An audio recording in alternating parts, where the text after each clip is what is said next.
बच्चों, optical isomerism के आज के लेक्चर में हम लोग कुछ इंपॉर्टेंट डेफिनेशन समझने वाले हैं। उसमें से पहला डेफिनेशन है डायस्टीरियोमर्स। पहला डेफिनेशन है डायस्टीरियोमर्स, लिखिएगा हेडिंग साथ में ही, डायस्टीरियोमर्स। देखिएगा, ध्यान से समझिएगा, कभी भी जब भी डायस्टीरियोमर की बात आए तो आपके दिमाग में एक पॉइंट आना चाहिए, non mirror images. Non mirror images, non mirror images, बस इतना दिमाग में आ जाना चाहिए। मतलब कि ऐसे आइसोमर्स या ऐसे स्टीरियो आइसोमर्स जो एक दूसरे के मिरर इमेज ना हो, ऐसे स्टीरियो आइसोमर्स जो एक दूसरे के मिरर इमेज ना हो, उनको हम क्या कहेंगे? डायस्टीरियोमर्स। तो अपन यहां डेफिनेशन भी लिख सकते हैं, लिखिएगा साथ में ही, stereoisomers, stereoisomers, stereoisomers which are stereoisomers which are not the mirror images, which are not the mirror images of each other,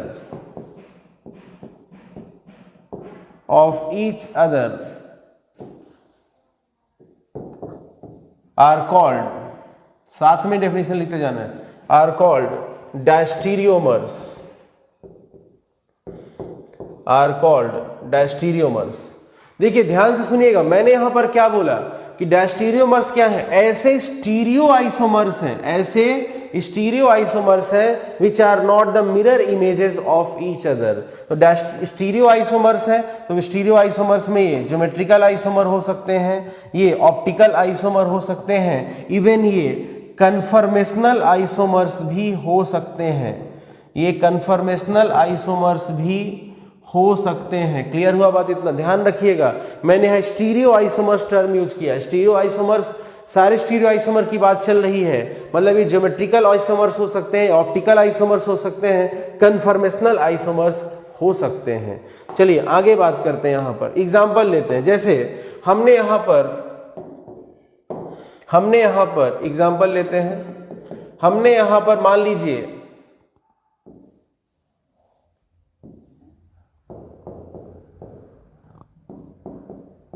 sis butene लिया और दूसरा हमने यहां पर ट्रांस ब्यूटीन लिया। ध्यान से देखिएगा, हमने यहां पर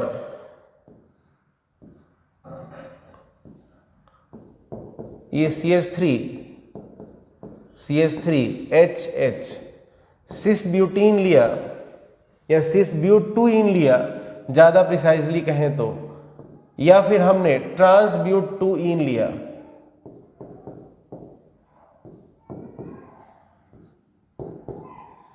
अब जरा ध्यान से देखिए, क्या ये सिस और ट्रांस आइसोमर जो कि ज्योमेट्रिकल आइसोमर्स हैं, आप सबको पता है सिस ट्रांस ज्योमेट्रिकल आइसोमर्स हैं, क्या ये एक दूसरे के मिरर इमेजेस हैं? नहीं सर, ये एक दूसरे के मिरर इमेजेस नहीं है। आप सोचिए, यहां दोनों CH3 सेम साइड दिख रहा है, यहां दोनों CH3 अपोजिट साइड में दिख रहा है, क्या ये मिरर इमेज हो सकते हैं? नहीं सर, ये मिरर इमेज हो ही नहीं सकते। जब ये मिरर इमेज नहीं है लेकिन स्टीरियो आइसोमर है, मिरर इमेज नहीं है लेकिन स्टीरियो आइसोमर्स है। अगर मिरर इमेज ना हो लेकिन स्टीरियो आइसोमर्स हो तो उनको हम कहते हैं डायस्टीरियोमर्स। क्लियर हुआ? मैंने क्या बोला? डायस्टीरियोमर जब भी दिमाग में आए तो आपके बात पल्ले पड़ जानी चाहिए, non mirror images, stereoisomers which are non mirror images, मतलब एक दूसरे की मिरर इमेज ना हो। चलिए दूसरा एग्जाम्पल लेते हैं, सेकेंड एग्जाम्पल। ये बहुत इंपॉर्टेंट एग्जाम्पल है। जैसे मान लीजिए हमने यहाँ पर ये एक डबल बॉन्ड लिया, इसमें दो COOH ग्रुप लिए, दोनों एक एक टर्मिनल पर, और इनको सेम साइड में लगा दिया, और यहाँ पर बाकी H और इधर भी H आ गया। एक पॉसिबिलिटी ये हो गई, और दूसरी पॉसिबिलिटी हो जाएगी, यहाँ पर ध्यान से देखिएगा, ये डबल बॉन्ड ले लिया, COOH एक इधर लगाया, दूसरा COOH यहाँ पे लगा दिया, दूसरा COOH यहाँ पे लगा दिया, यहाँ पर H और इधर H। आप क्लियरली देख सकते हैं ये सिस है और ये ट्रांस है, ठीक है ना। ये यहाँ पर एक सिस है COOH same side, COOH opposite side, एक सिस हुआ, ये दूसरा ट्रांस हुआ। ये ज्योमेट्रिकल आइसोमर्स है, यहाँ डबल बॉन्ड है, डबल बॉन्ड पे रिस्ट्रिक्टेड रोटेशन है, और इस डबल बॉन्ड वाले इस टर्मिनल पर दोनों ग्रुप डिफरेंट, इस टर्मिनल पर दोनों ग्रुप डिफरेंट, GI शो कर सकता है, और GI में दोनों COOH सेम साइड, ये सिस हो जाएगा, दोनों COOH अपोजिट साइड ट्रांस हो जाएगा। यहां पर इसका नाम बहुत इंपॉर्टेंट है, इसका नाम बहुत इंपॉर्टेंट है। अगर दोनों COOH सेम साइड होता है तो इसको हम कहते हैं मैलेइक एसिड। अगर दोनों COOH सेम साइड होता है तो इसको हम कहते हैं मैलेइक एसिड, और अगर दोनों COOH एक दूसरे के अपोजिट साइड होता है तो इसको हम कहते हैं फ्यूमेरिक एसिड। ये नाम आपको ध्यान होना चाहिए। इनका हम जरा ध्यान से देखिएगा, इनका हम स्टीरियो सेंटर के हिसाब से नाम में लिख देते हैं। दोनों COOH सेम साइड, इसको हम क्या कहेंगे सिस, या फिर EZ सिस्टम में लिखना हो दोनों COOH सेम साइड है, इसको क्या कहेंगे Z। High priority same side Z हो जाएगा। जरा ध्यान से देखिए, हाई प्रायोरिटी अपोजिट साइड है, इसका नाम हाई प्रायोरिटी अपोजिट साइड है, इसका एक नाम हो जाएगा E, और COOH same group opposite side, नाम क्या हो जाएगा ट्रांस। यहां पर मैंने दोनों नाम लिख दिए जो हम पहले से जानते हैं। COOH same side cis, COOH opposite side trans, cis trans naming system. EZ naming system देना हो high priority same side Z, high priority opposite side E। Clear हुआ बात इतना?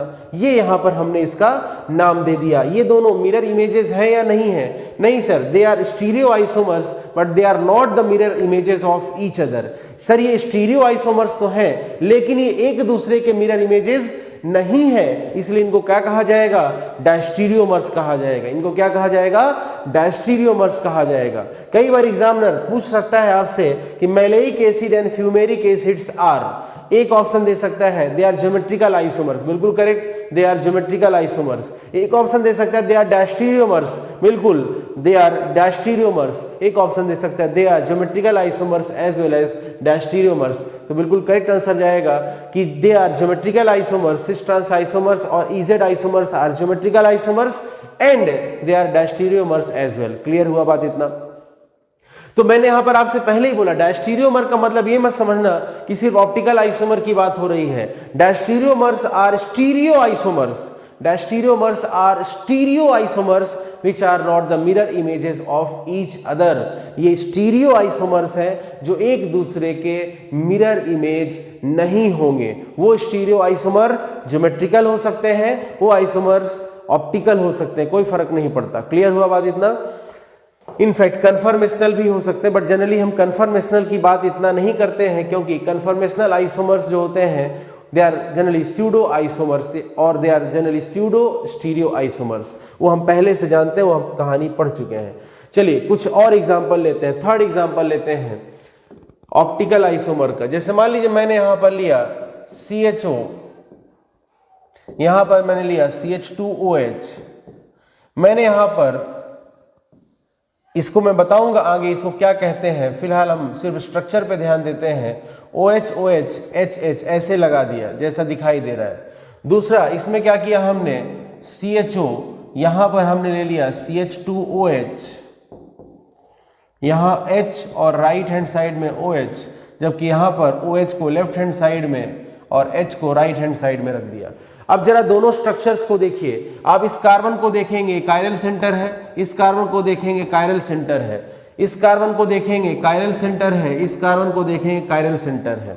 चलिए आगे बात करते हैं। कनेक्टिविटी की बात करें CHO CHOH CHOH CH2OH, CHO CHOH CHOH CH2OH, connectivity same है, कनेक्टिविटी सेम है, लेकिन 3D में इनका अरेंजमेंट डिफरेंट है। कैसे डिफरेंट, जरा ध्यान से देखिए। यहां दोनों OH को राइट हैंड साइड में दिखाया गया, जबकि यहां पर देखिए एक OH को लेफ्ट में और इस वाले OH को राइट में दिखाया गया। यहां पर दोनों केसेस में कनेक्टिविटी सेम है, लेकिन यहां जरा ध्यान से देखिए OH OH right hand side में है, जबकि इस वाले केस में देखिए ये वाला OH लेफ्ट हैंड साइड में और ये वाला OH राइट हैंड साइड में है। इनका 3 डायमेंशनल अरेंजमेंट डिफरेंट है। चलिए आगे की बात करते हैं। इन दोनों को देखिए, क्या ये दोनों मिरर इमेजेस हो सकते हैं? सर बिल्कुल नहीं हो सकते। खुद सोचिए, क्या मैं यहां पर मिरर लगाऊंगा, इमेजिन करिए मैंने यहां पर मिरर लगा दिया, क्या मैं मिरर लगाऊंगा तो ऐसा होगा कि ये वाला OH घूम करके इधर आ जाएगा, ठीक है, और ये वाला OH जहां था वहीं रह जाएगा, ऐसा तो नहीं होगा। मिरर इमेजेस अगर बनाएंगे तो क्या ऐसा होगा कि ये वाला OH इस तरफ आ जाए और इस वाले OH में कोई चेंज ना हो? ऐसा हो ही नहीं सकता। जरा देखिए दोनों, क्या ये दोनों मिरर इमेजेस हैं? सर बिल्कुल नहीं हो सकता। कैसे प्रूफ कर लेते हैं? CHO का मिरर इमेज CHO बन गया, चलो बहुत बढ़िया बात है। इस OH का मिरर इमेज OH यहाँ बन गया और H का यहाँ चला गया, लेकिन इस OH का कोई चेंज हुआ ही नहीं, मतलब ये मिरर इमेज तो है नहीं। और हमने क्या सीखा? ऐसे स्टीरियो आइसोमर्स जो एक दूसरे के मिरर इमेजेस ना हो, ऐसे स्टीरियो आइसोमर जो एक दूसरे के मिरर इमेजेस ना हो, उनको हम डायस्टीरियोमर्स कहते हैं। तो ये दोनों भी डायस्टीरियोमर हो जाएंगे। क्लियर हुआ बात इतना? ये दोनों डायस्टीरियोमर्स हो जाएंगे। अब जरा एक बात ध्यान समझिएगा, डायस्टीरियोमर में एक बहुत इंपॉर्टेंट बात आएगी। जैसे हमने सिस ट्रांस के लिए पहले ही पढ़ रखा है, सिस और ट्रांस ये दो आइसोमर्स दिए गए, इन दोनों का बॉइलिंग पॉइंट अगर पूछा जाए तो इन जनरल आप जानते हैं सिस आइसोमर का बॉइलिंग पॉइंट ज्यादा होगा। क्यों ज्यादा होगा बॉइलिंग पॉइंट इसका? क्योंकि इसका डाइपोल मूवमेंट ज्यादा होगा और ट्रांस का डाइपोल मूवमेंट कम होगा। सिस आइसोमर का बॉइलिंग पॉइंट ट्रांस आइसोमर से जनरली ज्यादा होगा। सिंपल सी बात ये समझ में आई कि चूंकि ये दोनों एक दूसरे के नॉन मिरर इमेजेस हैं, इसलिए इनकी फिजिकल प्रॉपर्टीज डिफरेंट होगी, जैसे कि बॉइलिंग पॉइंट, जैसे कि मेल्टिंग पॉइंट। तो ये हम पहले ही पढ़ चुके हैं। इंपॉर्टेंट बात ये आया कि डायस्टीरियोमर्स के लिए बॉइलिंग पॉइंट, मेल्टिंग पॉइंट और बाकी फिजिकल प्रॉपर्टीज डिफरेंट रहेंगी। तो हम लोग कह सकते हैं कि डायस्टीरियोमर्स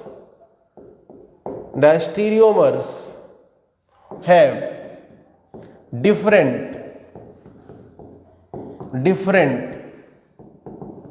physical properties।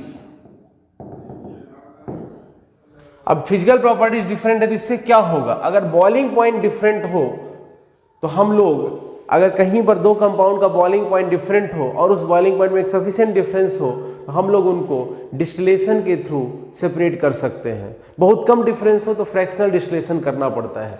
तो diastereomers have different physical properties, hence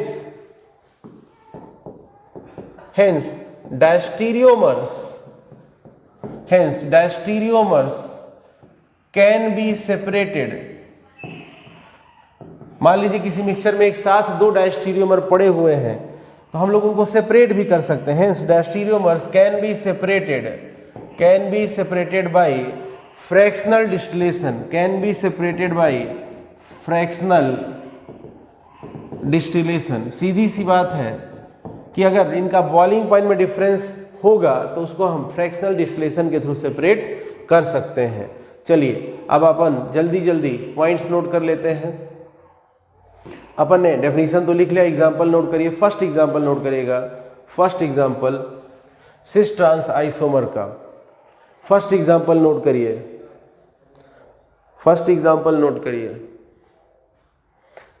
second example जो बताया गया बहुत इंपॉर्टेंट है, इसलिए इस पे स्टार बना देता हूं।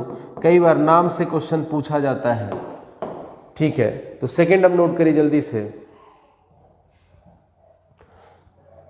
जल्दी से अब सेकेंड नोट करिए। Maleic acid and fumaric acid, ये नाम ध्यान होना चाहिए। वीडियो पॉज करके नोट करिए। उसके बाद थर्ड एग्जाम्पल नोट करिए।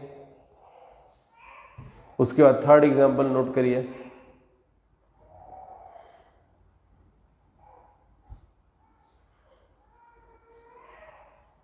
और अब ये पॉइंट नोट कर लीजिएगा। Diastereomers have different physical properties, hence diastereomers can be separated by fractional distillation.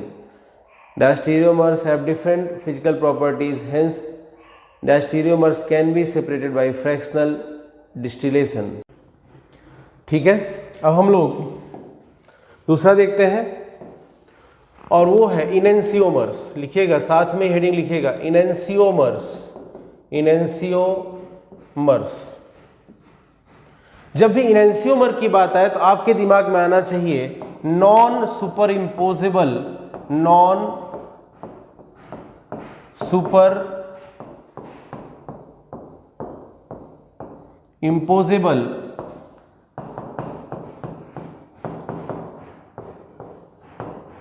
Mirror images. क्या दिमाग में आना चाहिए? Non superimposable mirror images. Diastereomer के लिए मैंने क्या बोला? क्या दिमाग में आना चाहिए? नॉन मिरर इमेजेस, एक दूसरे की मिरर इमेज ही ना हो, एक दूसरे की मिरर इमेज ही ना हो तो क्या कहलाएंगे? डायस्टीरियोमर्स। लेकिन एक दूसरे के मिरर इमेज तो हो, लेकिन वो मिरर इमेज सुपर इम्पोज ना हो दूसरे पर, एक मतलब दूसरे को ढके नहीं, टोटली सुपर इम्पोज ना कर जाए, ढक ना ले टोटली, तो उसको हम कहेंगे नॉन सुपर इम्पोजेबल। और मिरर इमेज है तो non superimposable mirror image होगा, तो उसको कहेंगे इनेंसियोमर। अब जो ये इनेंसियोमर का केस है, ये सिर्फ आपको ऑप्टिकल आइसोमर्स में ही मिलेगा। इनेंसियोमर का केस आपको ऑप्टिकल आइसोमर्स में ही मिलेगा, उसमें भी ऑप्टिकली एक्टिव के केस में ही मिलेगा। क्लियर हुआ बात इतना? तो यहां पर हम बोलेंगे ऑप्टिकल आइसोमर्स,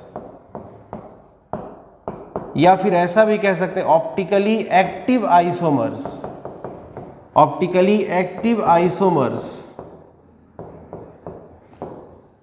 लिखिएगा साथ में ही, हेडिंग लिखिएगा पहले इनेंसियोमर्स, हेडिंग लिखिएगा पहले इनेंसियोमर्स, इनेंसियोमर्स, और फिर उसके बाद ये पॉइंट नोट कर लीजिएगा, non superimposable mirror images, non superimposable mirror images. और फिर इसके बाद लिखिएगा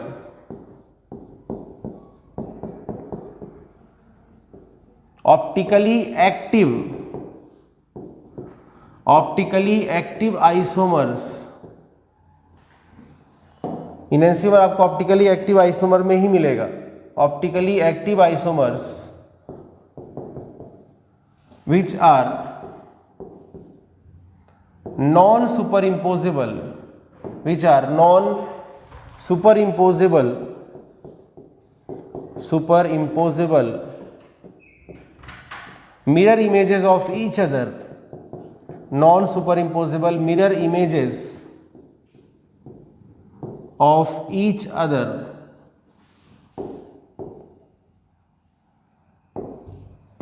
are called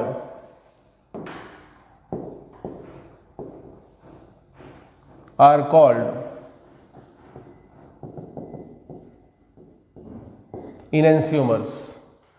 Optically active isomers which are non superimposable mirror images of each other are called enantiomers. ये हो गया इसका डेफिनेशन। इंपॉर्टेंट बात क्या है कि ऑप्टिकली एक्टिव के केस में ही आपको मिलेगा। इंपॉर्टेंट बात क्या है कि आपको ऑप्टिकली एक्टिव आइसोमर्स के केस में ही मिलेगा। दूसरी इंपॉर्टेंट बात क्या है कि ये नॉन सुपर इम्पोजेबल होगा। ठीक है, ये non superimposable mirror image होगा। एग्जाम्पल देखते हैं तो चलिए आगे की बात समझ में आ जाएगी। जैसे मान लीजिए मैंने यहाँ पर लिया CHO, इधर मैंने लिया CH2OH, यहाँ पर मैंने ले लिया OH, यहाँ पर मैंने लिया H, इधर मैंने लिया OH और इधर मैंने ले लिया H। ठीक है, दूसरी तरफ यहाँ पर मैं ऐसा करता हूँ, इस पे मिरर लगाता हूँ। ध्यान से देखिएगा, इसके सामने मैं मिरर लगाता हूँ, ये लगा दिया मैंने मिरर। ये कंपाउंड ऑप्टिकली एक्टिव है। ऑप्टिकली एक्टिव है कैसे पता चलेगा? जब हम लोग देखेंगे तो पता चलेगा इसमें प्लेन ऑफ सिमेट्री और सेंटर ऑफ सिमेट्री दोनों एब्सेंट है। Plane of symmetry, centre of symmetry दोनों एब्सेंट है तो ऑब्वियस है कि कंपाउंड एसिमेट्रिक होगा, और अगर एसिमेट्रिक कंपाउंड या एसिमेट्रिक मॉलिक्यूल होगा तो ऑप्टिकली एक्टिव होगा। अब इस ऑप्टिकली एक्टिव कंपाउंड का या फिर एसिमेट्रिक मॉलिक्यूल के सामने हमने मिरर रखा। मिरर रखेंगे तो क्या होगा देखिएगा ध्यान से, CHO इधर क्या आएगा CH2OH, CHO का मिरर इमेज CHO, CH2OH का मिरर इमेज CH2OH। यहां देखिए, अब आगे देखते हैं, इस OH का मिरर इमेज यहां पर आ जाएगा और ये H का मिरर इमेज इधर चला गया। ऐसे देखो, इस H का मिरर इमेज यहां पे आ गया और ये OH का मिरर इमेज इधर आ गया। अब जरा ध्यान से देखिए, जरा ध्यान से देखिए, इसमें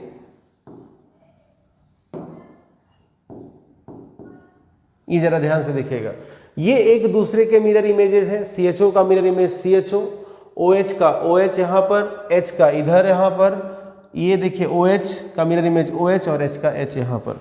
ये दोनों एक दूसरे के मिरर इमेजेस हैं। इन दोनों को एक दूसरे के ऊपर रख के देखिए, छुपा नहीं पाएंगे, एक दूसरे को ढक नहीं पाएंगे, मतलब ये non superimposable mirror images हैं। और देखिए आप बहुत ज़्यादा इसमें सुपर इम्पोजिबल है, नॉन सुपर इम्पोजिबल, इसमें पढ़िए ही मत, सीधा मैं बोलता हूँ। अगर कोई ऑप्टिकली एक्टिव कंपाउंड, जैसे मान लीजिए किसी ने पूछा, पहले एक अगली कहानी समझ लीजिए, किसी ने पूछा कैसे पता चलेगा कि जो मिरर इमेज है, जो मिरर इमेज मैंने बनाया वो सुपर इम्पोजिबल है या फिर नॉन सुपर इम्पोजिबल है। तो मैं एक सिंपल सी बात कहता हूं, ध्यान से सुनिएगा। अगर कोई एसिमेट्रिक मॉलिक्यूल का मिरर इमेज है, अगर ऐसा कंडीशन मिले, mirror image of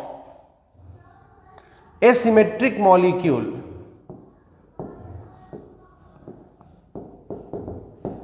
mirror image of asymmetric molecule, ऐसी कंडीशन हो, किसी एसिमेट्रिक मॉलिक्यूल का मिरर इमेज हो, तो सुपर इम्पोज नहीं होंगे एक दूसरे पर, तो वो नॉन सुपर इम्पोजिबल होगा, वो नॉन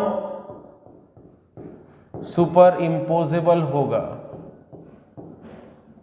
क्लियर हुआ बात इतना? लेकिन अगर सिमेट्रिक मॉलिक्यूल का मिरर इमेज हो, mirror image of symmetric molecule, mirror image of symmetric molecule, mirror image of symmetric molecule,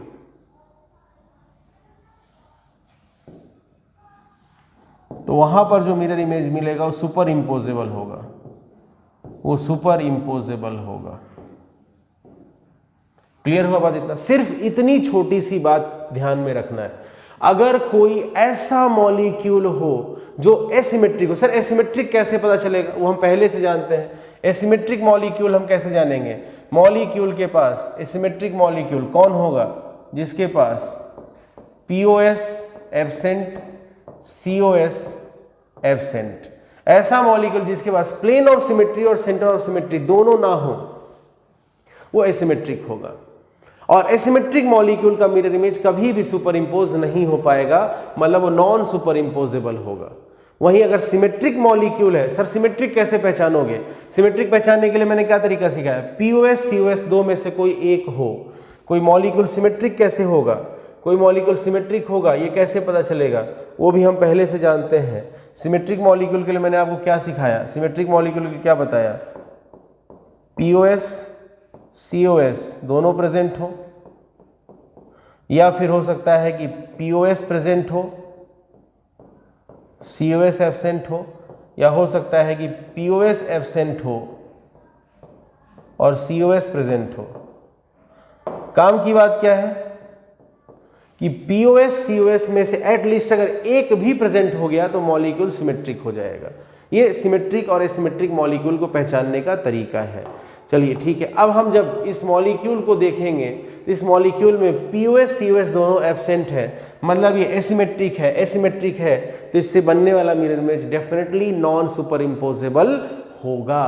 और अगर non superimposable mirror images होंगे तो वो एक दूसरे के इनेंसियोमर कहलाएंगे।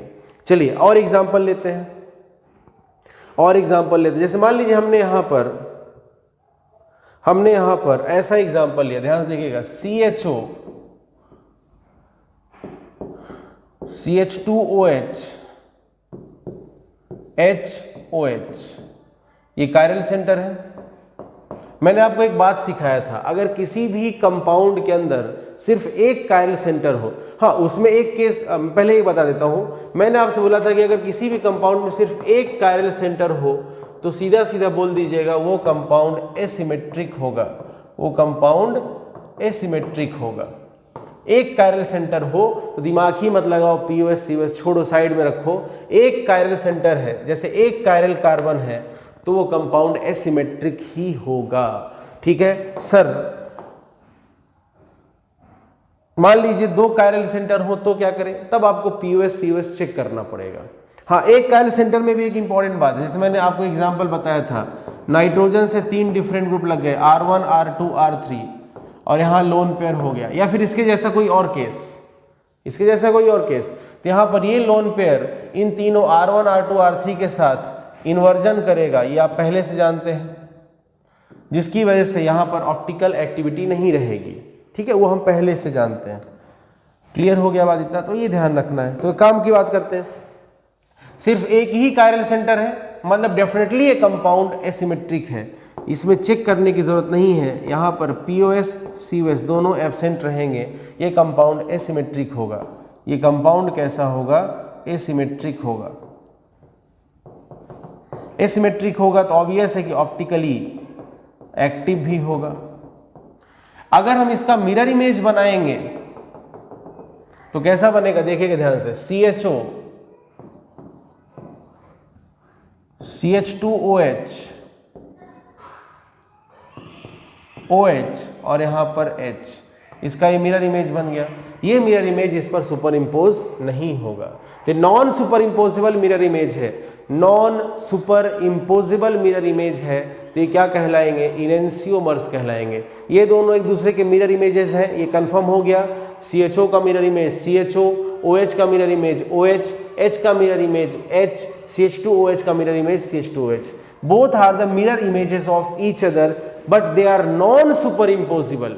ये एक दूसरे को सुपर इम्पोज नहीं ढक पाएंगे, एक दूसरे को सुपर इम्पोज नहीं कर पाएंगे, तो non super imposable mirror images हुए, तो ये इनेंसियोमर्स हुए। ये क्या हुए? इनेंसियोमर्स हुए। क्लियर हुआ बात इतना?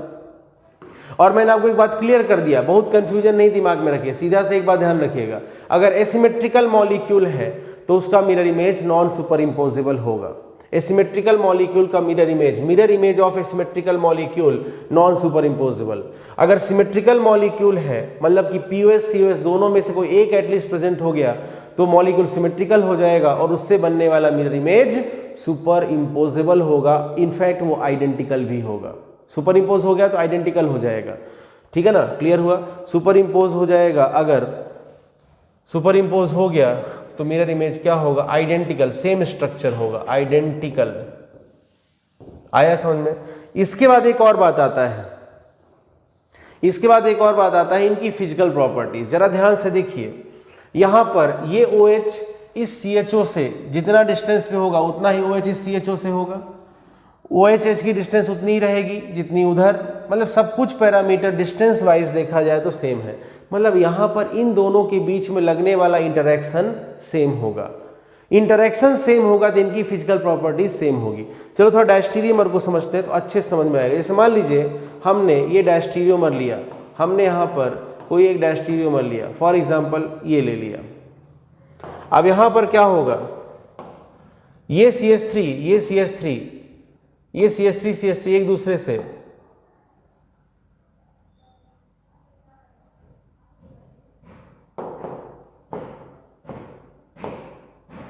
ये CH3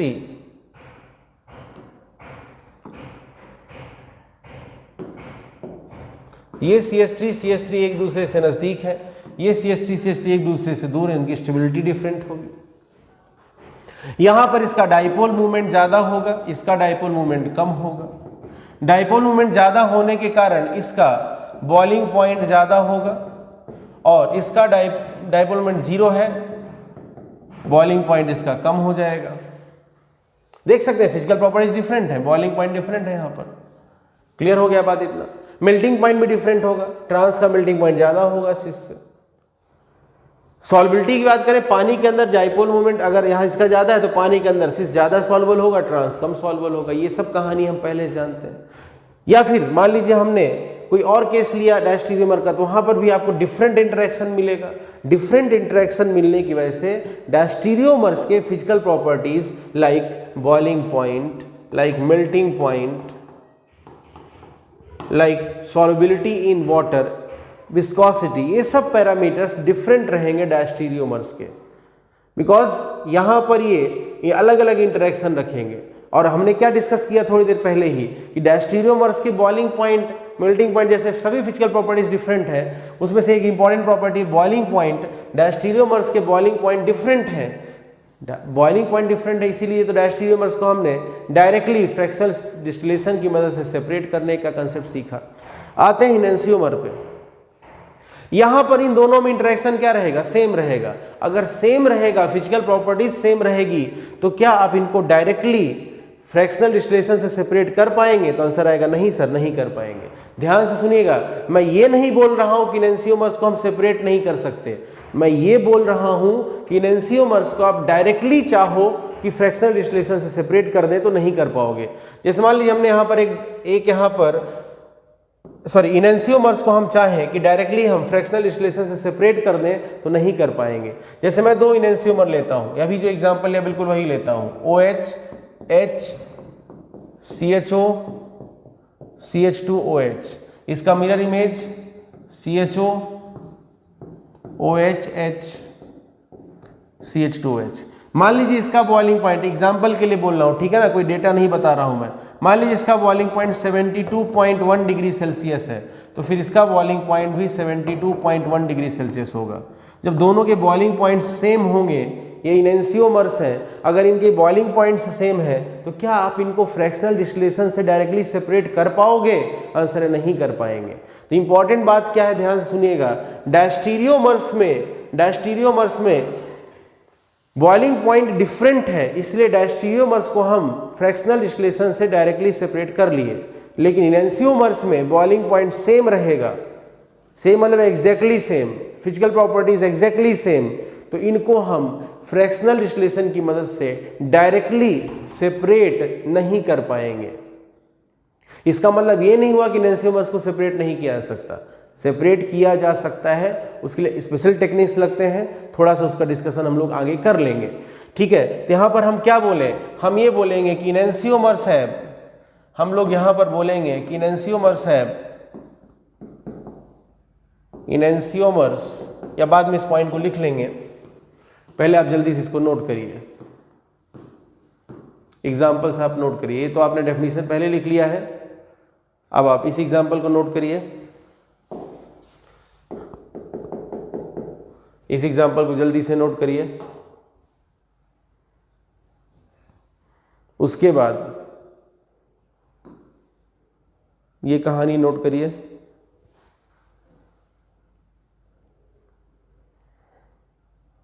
अब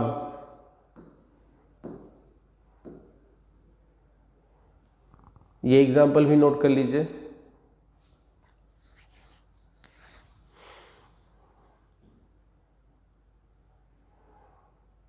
और अब पॉइंट नोट करिएगा, enantiomers have same physical properties, enantiomers have same physical properties, hence enantiomers cannot be separated, hence enantiomers cannot be separated directly by fractional distillation, hence enantiomers cannot be separated directly by fractional distillation।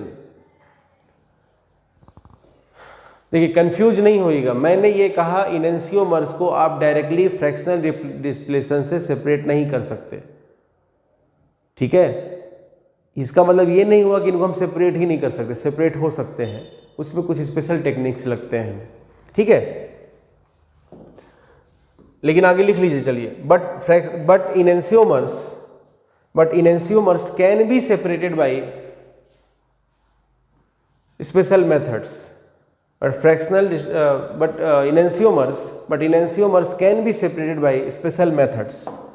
एंसियोमर्स can be separated by special methods, चलिए अगला देखते हैं। Next है meso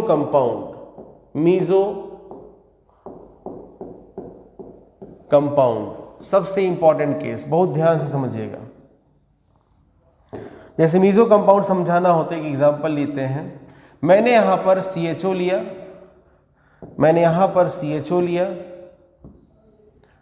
OH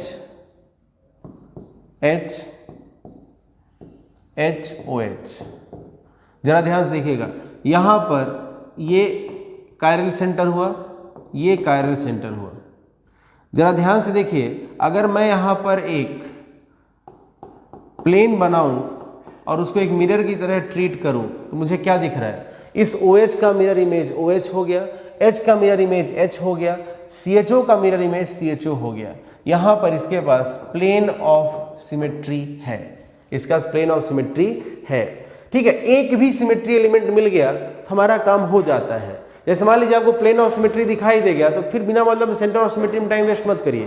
plane of symmetry अगर दिख गया तो इसका मतलब मॉलिक्यूल कैसा हो गया,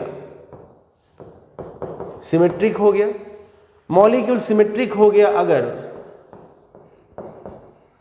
अगर सिमेट्रिक हो गया तो मॉलिक्यूल ऑप्टिकली कैसा हो जाएगा? इनएक्टिव हो जाएगा। और अगर सिमेट्रिकल मॉलिक्यूल हो गया तो इससे बनने वाला मिरर इमेज क्या होगा? इससे बनने वाला मिरर इमेज इस पे सुपर इंपोज हो जाएगा। मैंने आपको क्या बोला? सिमेट्रिकल मॉलिक्यूल है, तो सिमेट्रिकल मॉलिक्यूल से क्या पता चलता है कि ऑप्टिकली इनएक्टिव हो जाएगा। सिमेट्रिकल मॉलिक्यूल होने से पीछे वाली कहानी अभी हमने पढ़ी कि सिमेट्रिकल मॉलिक्यूल का मिरर इमेज उस पर सुपर इंपोज होगा। तो यहां पर हम लोग बोल सकते हैं कि its mirror image will be superimposable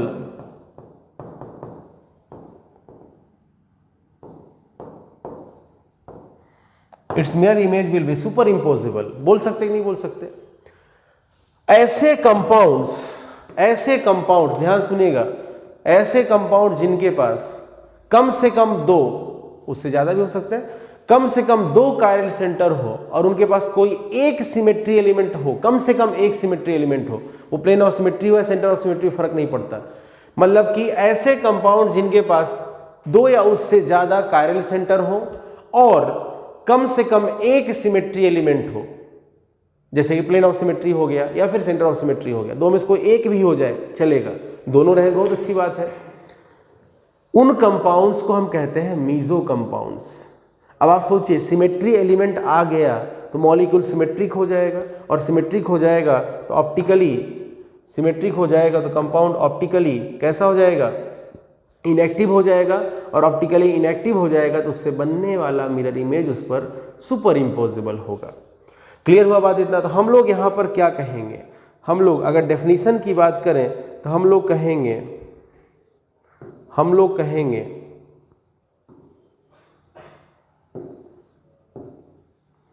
meso compound के डेफिनेशन के लिए हम लोग कहेंगे कि, लिखिए मीजो कंपाउंड, हेडिंग लिखिएगा मीजो कंपाउंड, पॉइंट नोट करिएगा। Compounds having 2 or more chiral centers, compounds having 2 or more chiral centers and compounds having 2 or more chiral centers and at least one symmetry element bracket में POS और COS, at least one symmetry element bracket में POS और COS। देखिए आपको मैंने बोला था symmetry element 3 है हमारे पास, POS, COS, AOS, but AOS का कोई यूज नहीं हो रहा है, AOS का कोई यूज नहीं होता क्योंकि वो हर जगह प्रेजेंट होता है। तो ऑब्वियस है AOS का जब कोई यूज नहीं हो रहा है, हर जगह प्रेजेंट है, तो जब भी हम सिमेट्री एलिमेंट की बात कर रहे हैं तो आपके दिमाग में आना चाहिए कि POS और COS में से ही कोई एक की बात चल रही है, ठीक है ना। AOS की बात हम लोग अभी कभी भी डिस्कशन में सिमेट्री एलिमेंट के नहीं लेंगे, ऑप्टिकल आइसोमेरिज्म के पॉइंट ऑफ व्यू से बात करें तो, क्योंकि इसकी हमको जरूरत नहीं पड़ती, ठीक है ना। तो लिखिएगा compounds having 2 or more chiral centers, compounds having 2 or more chiral centers and at least one symmetry element bracket में POS और COS are called meso compounds, next point note करिएगा, meso compounds are optically inactive because they are symmetric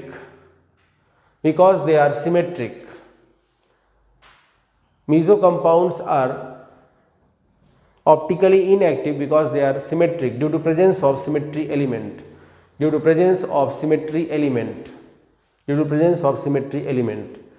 next, mirror image of meso compound will be superimposable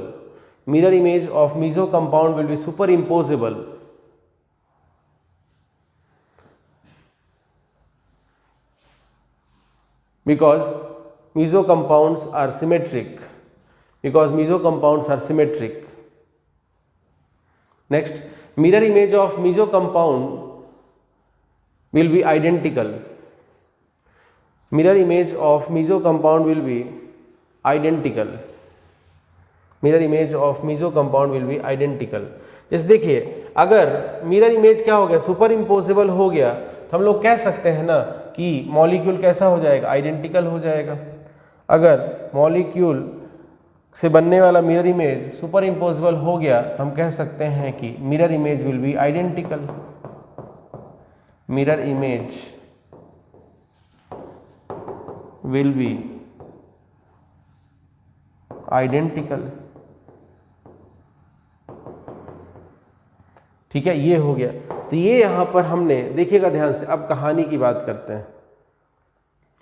यहां पर हमने ये एक compound लिया जिसमें 2 कायरल सेंटर है और सिमेट्री एलिमेंट भी प्रेजेंट है, तो इसको कहेंगे मीजो कंपाउंड। इसको क्या कहेंगे, मीजो कंपाउंड।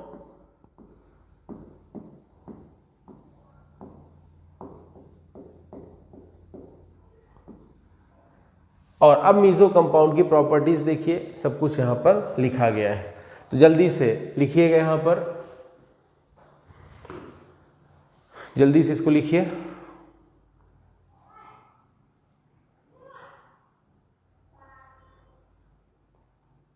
ठीक है, वीडियो पॉज करके नोट करिएगा। यहां पर लिखा हुआ POS present, symmetric molecule, symmetrical molecule, optically inactive, it's mirror image will be super imposable.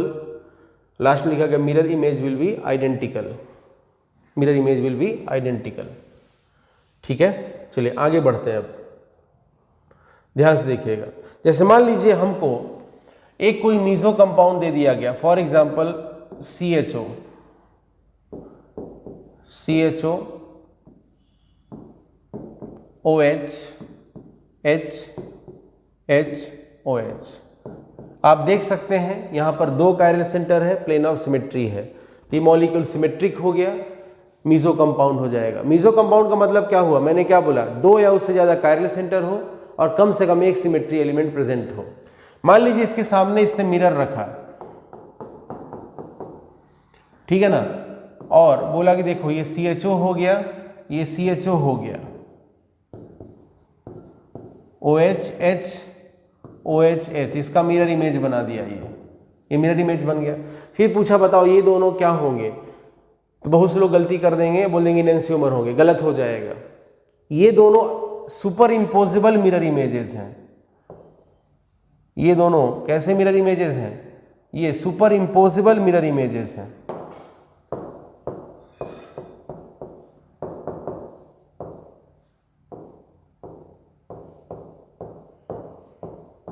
Super imposable mirror images हैं,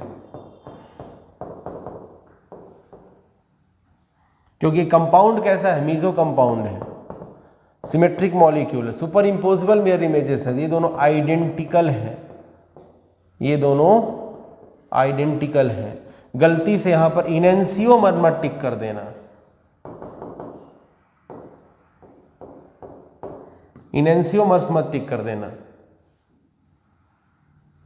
बात समझ में आ गया, दे आर आइडेंटिकल मॉलिक्यूल्स।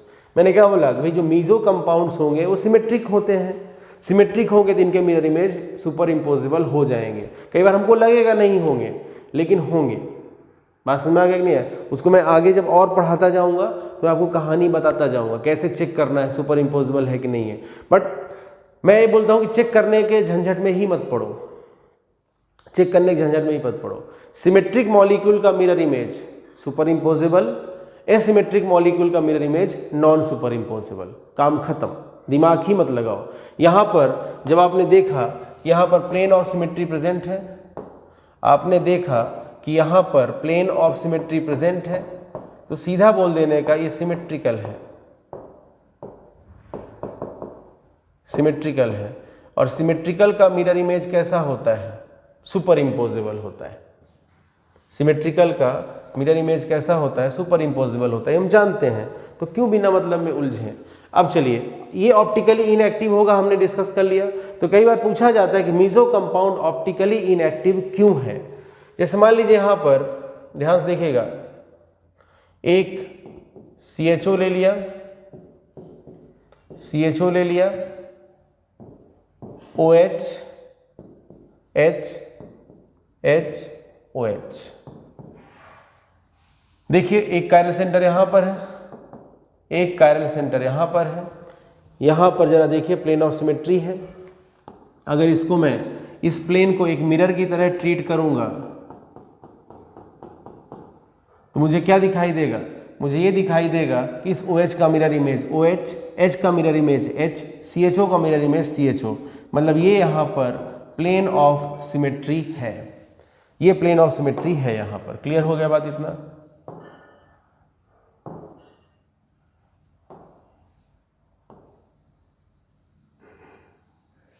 ठीक है, ये यहाँ पर प्लेन ऑफ सिमेट्री है।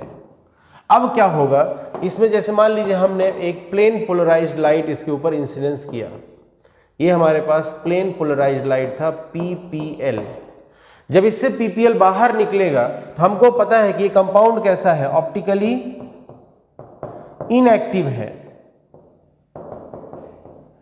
ऑप्टिकली इनएक्टिव है क्यों? क्योंकि ये मॉलिक्यूल सिमेट्रिक है। तो जब इससे PPL बाहर निकलेगा तो थीटा का वैल्यू कितना मिलने वाला है? 0। ऑप्टिकल रोटेशन आपको 0 डिग्री का मिलेगा। एग्जामिनर ये नहीं पूछेगा कि थीटा का वैल्यू कितना रहेगा, क्योंकि वो लगभग सबको पता होता है। एग्जामिनर ये पूछ सकता है कि जो PPL बाहर निकला उसका थीटा का वैल्यू 0 क्यों है, और उसमें अलग अलग तरीके से ऑप्शन देगा। ध्यान समझिएगा क्या होता है कारण, समझिएगा। यहां पर एक कायरल सेंटर है, यहां एक कायरल सेंटर है, यहां एक कायरल सेंटर है, यहां एक कायरल सेंटर है। एज्यूम करिए किस कायरल, एजम्पशन की बात चल रही है, वो किसी को नहीं पता होता है कि कोई कायरल सेंटर लाइट को कैसा घुमाएगा, क्लॉकवाइज घुमाएगा या एंटी क्लॉकवाइज घुमाएगा, किसी को नहीं पता होता, वो एक्सपेरिमेंट से ही पता चलता है। मैं बोलूँ एज्यूम करिए, एज्यूम करिए कि यहां पर इसने लाइट को, PPL को क्लॉकवाइज घुमाया, ऐसा एज्यूम कर रहे हैं, ठीक है ना। PPL को इसने क्लॉकवाइज घुमाया थीटा डिग्री, ठीक है ना, ऐसे क्लॉकवाइज घुमाया, या फिर ऐसा समझ लीजिए कि H से CHO की तरफ घुमा दिया, ऐसा एजम्पशन है, H से CHO की तरफ घुमा दिया, तो ये भी H से CHO की तरफ घुमाएगा। इसने भी यहां पर क्या किया, इसने PPL को घुमाया, लेकिन जरा ध्यान से देखिए, इसने अगर क्लॉकवाइज घुमाया तो ये H से CHO जाओगे तो एंटी क्लॉकवाइज हो जाएगा, इसने एंटी क्लॉकवाइज घुमा दिया। ऐसा मैं एज्यूम कर रहा हूं, ऐसा एज्यूम कर रहा हूं कि लाइट को H से CHO की डायरेक्शन में घुमाया जा रहा है, ऐसा एज्यूम कर रहा हूं। मैं क्लियर बोलता हूं, दुनिया में किसी को नहीं पता होगा बिना एक्सपेरिमेंट के कि लाइट को, PPL को गिवन मॉलिक्यूल किस डायरेक्शन में घुमाने वाला है, किसी को नहीं पता चल सकता जब तक आप एक्सपेरिमेंट ना करो। तो यहां पर ये एजम्पशन है कि, एजम्पशन क्या है कि इसने PPL को एंटी क्लॉकवाइज घुमाया, H से CHO की तरफ गया तो एंटी क्लॉकवाइज हो गया, और इसने H से CHO की तरफ घुमाया मतलब क्लॉकवाइज हो गया। यहां पर भी थीटा डिग्री ही घूमा, ग्रुप सेम है, इंटरेक्शन सेम होगा। अब समझिएगा, PPL इधर क्लॉकवाइज घूमा, इधर एंटी क्लॉकवाइज घूमा, जब बाहर निकला तो नेट रोटेशन क्या हो गया? 0 हो गया। समझिएगा, इसने 2 डिग्री ऐसे घुमाया, इसने 2 डिग्री वापस घुमा दिया, नेट रोटेशन क्या हो गया? 0 हो गया। तो यहां पर ये ऑप्टिकली इनएक्टिव हो जाएगा कंपाउंड, ऑप्टिकली इनएक्टिव हो जाएगा, वो हम पहले से भी जानते हैं भाई। अगर इसमें एक भी सिमेट्री एलिमेंट आ गया, मॉलिक्यूल सिमेट्रिक हो गया, तो ऑप्टिकली इनएक्टिव होगा। कोई पूछे क्यों ऑप्टिकली इनएक्टिव होगा, क्यों ऑप्टिकली इनएक्टिव होगा, किसी ने पूछा, भाई PPL जैसा था वैसा ही बाहर निकल आया, थीटा का वैल्यू 0 है, थीटा का वैल्यू यहां पर 0 डिग्री है, कंपाउंड ऑप्टिकली इनएक्टिव है, तो क्यों है? तो उसका आंसर आप दीजिएगा due to internal compensation, due to internal compensation या फिर इंट्रामॉलिक्यूलर कंपनसेशन। सर ये क्या है नाटक? मॉलिक्यूल के अंदर ही एक तरफ लाइट को 2 डिग्री मान लीजिए क्लॉकवाइज घुमाया गया, तो उसी मॉलिक्यूल के अंदर ही दूसरी तरफ लाइट को 2 डिग्री एंटी क्लॉकवाइज घुमा दिया। एक ने क्लॉकवाइज 2 डिग्री घुमाया, दूसरे ने एंटी क्लॉकवाइज 2 डिग्री घुमा दिया, नेट रोटेशन 0 होकर बाहर निकला। तो एक्चुअल में क्या हुआ, लाइट अंदर रोटेट हुआ, लेकिन क्या हुआ, जब इस मॉलिक्यूल के साथ इंटरेक्शन हो रहा था तो इस मॉलिक्यूल का एक पार्ट लाइट को क्लॉकवाइज घुमा रहा था तो दूसरा पार्ट उतने ही डिग्री एंटी क्लॉकवाइज घुमा रहा था, तो नेट ऑप्टिकल रोटेशन क्या हो गया? जीरो हो गया। नेट ऑप्टिकल रोटेशन क्या हो गया? जीरो हो गया। लेकिन जो ऑप्टिकल रोटेशन है वो क्या हुआ? अंदर ही कंपनसेट हो गया। इसके ऑप्टिकल रोटेशन को इसने कंपनसेट कर दिया, या फिर कहें इसके ऑप्टिकल रोटेशन को इसने कंपनसेट कर दिया। एक कायरल सेंटर का ऑप्टिकल रोटेशन दूसरे कायरल सेंटर के ऑप्टिकल रोटेशन से कंपनसेट हो गया उसी मॉलिक्यूल के अंदर, इसलिए अंदर ही हुआ ना, इसलिए बोला इंटरनल कंपनसेशन और इंट्रामॉलिक्यूलर कंपनसेशन, ठीक है ना, और इंट्रामॉलिक्यूलर कंपनसेशन। चलिए ये बहुत इंपॉर्टेंट बात है, हम लोग इसको भी लिखेंगे, लेकिन पहले ये पॉइंट आप नोट कर चुके, अब इसको नोट करिए। पहले ये नोट कर लीजिएगा। अगेन ये एक मीजो कंपाउंड है,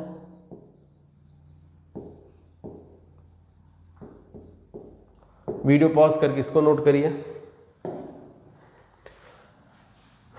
यहां लिखा गया है superimposable mirror images, hence they are identical not enantiomers, ध्यान रखिएगा, ठीक है। चलिए आगे पॉइंट नोट करिएगा।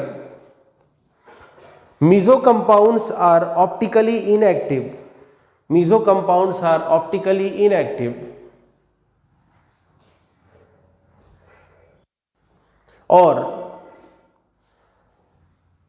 they have zero optical rotation, or they have zero optical rotation for PPL, or they have zero optical rotation for PPL due to internal compensation, due to internal compensation or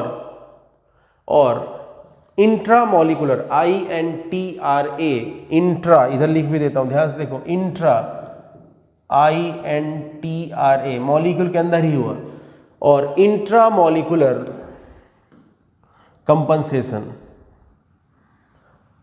due to internal compensation और intramolecular compensation, ठीक है। अब जल्दी से ये photo बना लीजिए, video को पॉज करके, जल्दी से वीडियो पॉज करके ये फोटो बनाइए, ठीक है। चलिए आगे बढ़ा जाए। अब हम पढ़ेंगे अगला रेसिमिक मिक्सचर। अब हम पढ़ेंगे रेसिमिक मिक्सचर। रेसिमिक मिक्सचर क्या होता है?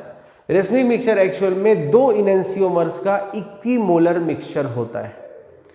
रेसिमिक मिक्सचर कोई बोले तो आप क्या बोलेंगे? लिखे पॉइंट जल्दी से, हेडिंग लिखे racemic mixture. Racemic mixture point note करिएगा, equimolar mixture of two enantiomers, equimolar mixture of two enantiomers, equimolar mixture of two enantiomers is called racemic mixture. Equimolar mixture of two enantiomers is called racemic mixture. जैसे मान लीजिए हम बात करें, एक mixture है, जैसे हम कोई एनेंसियोमर ले लेते हैं, जैसे समझिएगा ध्यान से, CHO,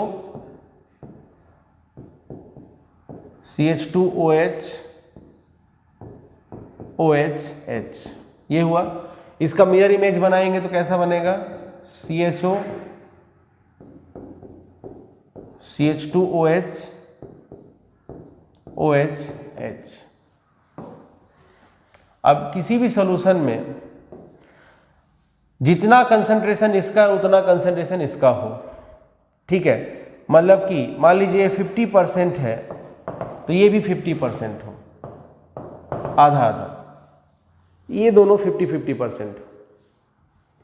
तो इस कंडीशन में जो मिक्सचर मिलेगा, ये इनएंसियोमर है दोनों एक दूसरे के, इस कंडीशन में जो मिक्सचर मिलेगा इसको हम कहेंगे रेसिमिक मिक्सचर। इसको क्या कहेंगे हम? Racemic mixture. क्लियर हुआ बात इतना? ये रेसिमिक मिक्सचर की कहानी हो गई। जल्दी से इसको भी नोट कर लीजिए। इस मिक्सचर में दोनों हैं, ध्यान रखिएगा, इस मिक्सचर में ये दोनों हैं, ठीक है ना। 50% ये है, 50% ये है, एक इनएंसियोमर, 50% दूसरा इनएंसियोमर, ठीक है। जल्दी से इसको नोट कर लीजिए। आगे देखते हैं। जैसे मान लीजिए हमसे पूछा जाए रेसमिक मिक्सचर का बिहेवियर क्या होगा, इसको हम अलग अलग तरीके से भी लिखेंगे आगे, ठीक है, लेकिन अभी फिलहाल दूसरा कंसेप्ट एक सीखते हैं। जैसे मान लीजिए हमने यहाँ पर एक कंपाउंड लिया CHO, CH2OH, HOH, ये इसके पास यहाँ कायरल सेंटर है। एक कायरल सेंटर हुआ तो कंपाउंड डेफिनेटली एसिमेट्रिक होगा। अगर कंपाउंड एसिमेट्रिक है तो इससे बनने वाला mirror image non super imposable होगा। अगर कंपाउंड एसिमेट्रिक है तो इससे बनने वाला mirror image non super imposable होगा। हमने एक मिक्सचर में इन दोनों को ले लिया, ये 50% लिया और इसको 50% ले लिया, दोनों इक्वल इक्वल ले लिए। और अब हम क्या करेंगे, इसके ऊपर से प्लेन पोलराइज्ड लाइट इंटर कराएंगे। प्लेन पोलराइज्ड लाइट PPL को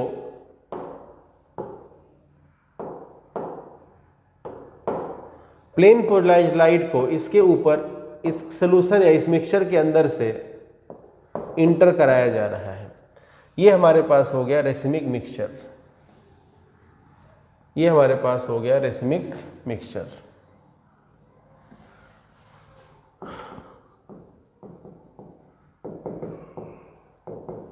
ध्यान से समझिएगा, इसके अंदर हमने यहां पर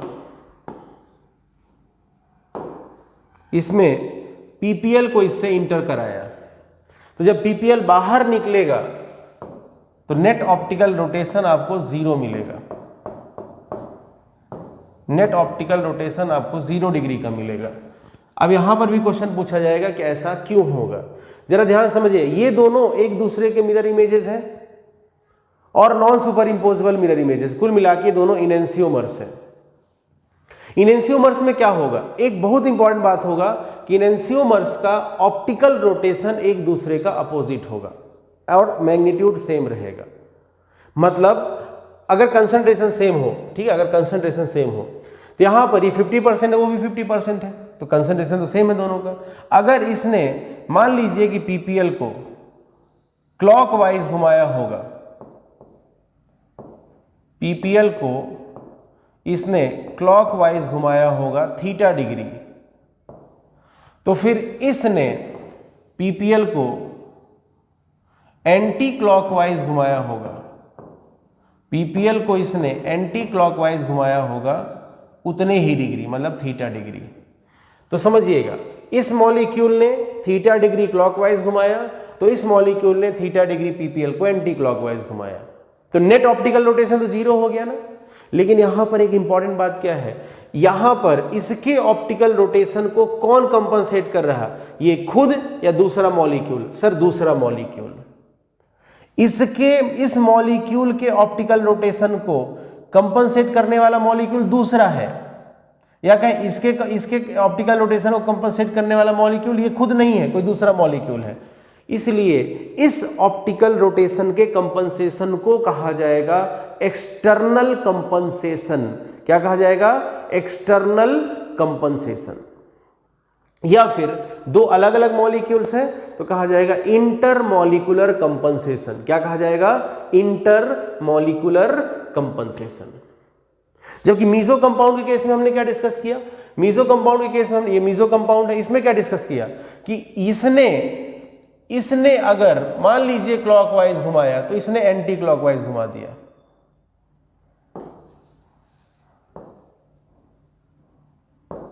इसने एंटी क्लॉकवाइज, इसने क्लॉकवाइज घुमाया तो इसने एंटी क्लॉकवाइज घुमाया। एक ही मॉलिक्यूल के अंदर एक कायरल सेंटर क्लॉकवाइज घुमा रहा है तो दूसरा कायरल सेंटर एंटी क्लॉकवाइज घुमा रहा है। ये मॉलिक्यूल के अंदर ही ऑप्टिकल रोटेशन कंपनसेट हो गया, इसलिए इसको बोला गया इंटरनल कंपनसेशन। इसलिए क्या नाम दे दिया गया इसको? Internal compensation. लेकिन इस वाले केस में जरा देखिएगा, यहां पर अगर इसने क्लॉकवाइज घुमाया तो एंटी क्लॉकवाइज घुमाने वाला दूसरा पार्ट है, दूसरा है, कोई दूसरा मॉलिक्यूल है, इसलिए इसको बोला जाएगा एक्सटर्नल कंपनसेशन। इसको कहा जाएगा एक्सटर्नल कंपनसेशन। मीजो में एक बात फिर से देखते हैं, यहां पर इसी मॉलिक्यूल का एक पार्ट, ये कायरल सेंटर मान लीजिए क्लॉकवाइज घुमा रहा है तो ये कायरल सेंटर उतने ही डिग्री से एंटी क्लॉकवाइज घुमा देगा, अंदर ही पूरा खेल हो गया। इसलिए इंटरनल कंपनसेशन या फिर इंट्रामोलिकुलर कंपनसेशन कहलाएगा, इंट्रा।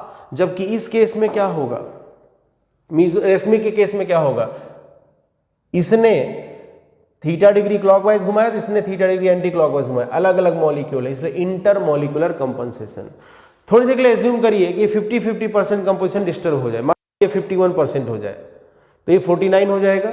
अब क्या होगा, कंसंट्रेशन अलग अलग हो गया। तो अगर क्लॉकवाइज वाले ने थीटा डिग्री घुमाया होगा, ये 51% है, थोड़ी देर के लिए एज्यूम करिए, और ये 49% है। इस वाले ने मान लीजिए क्लॉकवाइज घुमाया तो ये थोड़ा ज़्यादा रोटेट करेगा क्योंकि इसका कंसंट्रेशन ज़्यादा है। मान लीजिए इसने 3 डिग्री क्लॉकवाइज घुमाया तो 3 से थोड़ा कम, मान लीजिए 2.7 डिग्री एंटी क्लॉकवाइज घुमाएगा, तो 0.3 डिग्री का एक्स्ट्रा ऑप्टिकल रोटेशन ऑब्जर्व हो जाएगा। तो रेसमिक मिक्सचर तभी कहेंगे जब, ध्यान रखिएगा, दोनों इनेंसियोमर्स 50-50% हो, इक्वल कंसंट्रेशन वाइज। क्लियर हुआ बात? इतना आया समझ में? नहीं आया तो चलिए लिखिएगा रेसमिक मिक्सचर, ये तो आप नोट कर चुके हैं। चलिए पॉइंट नोट करिएगा जल्दी से। Racemic mixture is optically inactive, racemic mixture is optically inactive due to external compensation और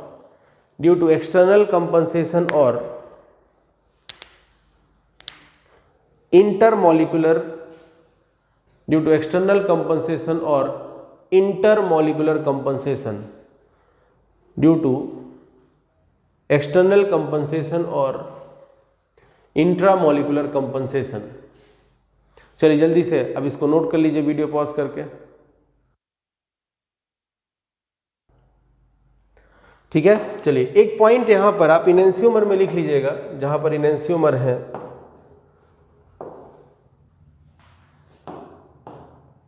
इनेंसियोमर जहां भी हो वहां पे एक पॉइंट नोट कर लीजिएगा।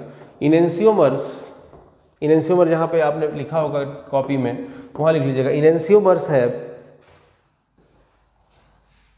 Equal and opposite optical rotation. Enantiomers have equal and opposite optical rotation.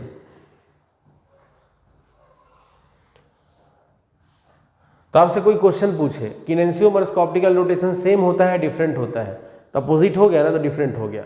मान लीजिए एक ने +2 डिग्री घुमाया तो दूसरा -2 डिग्री घुमाएगा, तो ऑप्टिकल रोटेशन ऑब्वियस है दोनों का क्या हो चुका होगा, डिफरेंट हो चुका होगा।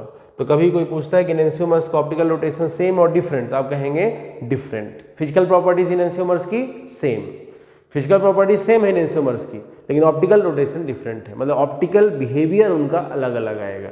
एक 2 डिग्री क्लॉकवाइज घुमाए तो दूसरा एंटी क्लॉकवाइज 2 डिग्री घुमाएगा। 2 डिग्री समझने के लिए एक एग्जाम्पल लिया है, तो उसी में आगे लिख लीजिएगा hence we can say enantiomers have different optical rotations. Hence we can say enantiomers have different optical rotation. Hence we can say enantiomers have different optical rotation. चलिए अब देखिएगा यहाँ पर, जैसे हम लोगों ने ज्योमेट्रिकल आइसोमेरिज्म में कन्फिग्रेशन का नाम देने के लिए पढ़ा था सिस ट्रांस सिन एंटी EZ, ऐसा यहाँ पर भी ऑप्टिकल आइसोमेरिज्म में भी नेमिंग सिस्टम होता है। तो चलिएगा जल्दी से लिखिएगा naming of optical isomers, naming of optical isomers. ऐसा फर्स्ट लिखिएगा RS कन्फिग्रेशन, फर्स्ट लिखिएगा RS कन्फिग्रेशन, इसके ब्रैकेट में लिखिएगा it is absolute configuration. RS configuration, इसके ब्रैकेट में लिखिएगा it is absolute configuration. Second लिखिएगा, इधर देख के लिखिएगा, ध्यान से देखिए, इधर कैपिटल D लिखना और कैपिटल L इधर लिखा हुआ है, ध्यान से देखिएगा। DL configuration, DL configuration, DL configuration, इसके ब्रैकेट में लिखिएगा it is relative configuration, it is relative configuration, it is relative configuration. Third लिखिएगा, इधर देख के लिखिएगा, इधर देखिए स्मॉल d स्मॉल l, इधर लिखा हुआ है third, DL configuration, DL configuration, इसके ब्रैकेट में लिखिएगा it is experimental, it is experimental, it is experimental. Fourth लिख लीजिएगा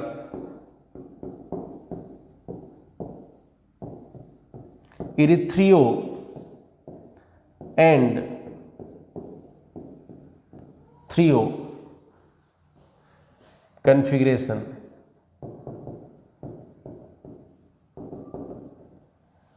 इरिथ्रियो एंड थ्रियो कन्फिग्रेशन। ठीक है, चलिए ये 4 कन्फिग्रेशन है, एक बार देख लीजिएगा। RS ये एब्सोल्यूट है, मतलब किसी दूसरे पे डिपेंड नहीं करेगा, किसी और से नहीं मतलब है, इसको अपने आप में ये नेमिंग सिस्टम आ जाएगा। DL ये किसी से उठाया गया होगा, किसी से के रिस्पेक्ट में, किसी के रिलेटिवली बताया गया होगा, इसीलिए इसको बोला जाएगा DL कन्फिग्रेशन को बोला जाएगा it is relative configuration. Small d small l हम पहले से पढ़ चुके हैं, स्मॉल d स्मॉल l हम पहले से पढ़ चुके हैं। अगर डेक्स्ट्रो रोटेटरी होगा, अगर कोई गिवन मॉलिक्यूल लाइट को डेक्स्ट्रो रोटेशन दिखाएगा, PPL को के लिए डेक्स्ट्रो रोटेटरी होगा तो उसको स्मॉल d दिखाएंगे, और अगर लीवो रोटेटरी होगा तो इसको स्मॉल l दिखाएंगे। डेक्स्ट्रो रोटेटरी मतलब उसने PPL को क्लॉकवाइज घुमाया होगा, और अगर लीवो रोटेटरी हुआ तो PPL को उसने एंटी क्लॉकवाइज घुमाया होगा, ऐसा हम पहले से जानते हैं। इस केस में हम प्लस साइन भी यूज करते हैं और इस केस में हम माइनस साइन भी यूज करते हैं, ये हम पहले से जानते हैं। क्लियर हुआ बात इतना? तो यहां पर ध्यान रखिएगा, कैपिटल D कैपिटल L अलग है, स्मॉल d स्मॉल l अलग है। Small d small l dextro laevo के लिए है, ये एक्सपेरिमेंट से आता है। कैपिटल D कैपिटल L ये एक थ्योरेटिकल कंसेप्ट है जो कि रिलेटिव वैल्यू है, किसी के रिलेटिव से लिया जाता है, किसी के रिस्पेक्ट में बताया जाता है। क्लियर हुआ बात इतना? चलिए अब हम लोग बात करेंगे यहाँ पर RS कन्फिग्रेशन की। अब हम बात करेंगे यहाँ पर RS कन्फिग्रेशन की। हेडिंग लिखिएगा RS कन्फिग्रेशन, RS कन्फिग्रेशन। ठीक है, देखिए यहां पर R का मतलब होता है रेक्टस और S का मतलब होता है सिनिस्टर। ठीक है ना, R का मतलब रेक्टस, S का मतलब सिनिस्टर। रेक्टस का मतलब होता है राइट हैंड साइड, और सिनिस्टर का मतलब होता है लेफ्ट हैंड साइड LHS। ठीक है, बट उसकी जरूरत नहीं है, अपने को छोड़ देते हैं, कोई मतलब नहीं है। R का मतलब रेक्टस, S का मतलब सिनिस्टर। काम की बात पे ध्यान देते हैं। अगर हमें यहाँ पर किसी भी कायरल सेंटर का नेमिंग करना हो तो वहाँ पर हम RS सिस्टम यूज करते हैं। RS सिस्टम की सबसे इंपॉर्टेंट बात यह है कि जो RS सिस्टम है या RS कन्फिग्रेशन है, ये CIP रूल पर बेस्ड है। हम लोग बोल सकते हैं RS configuration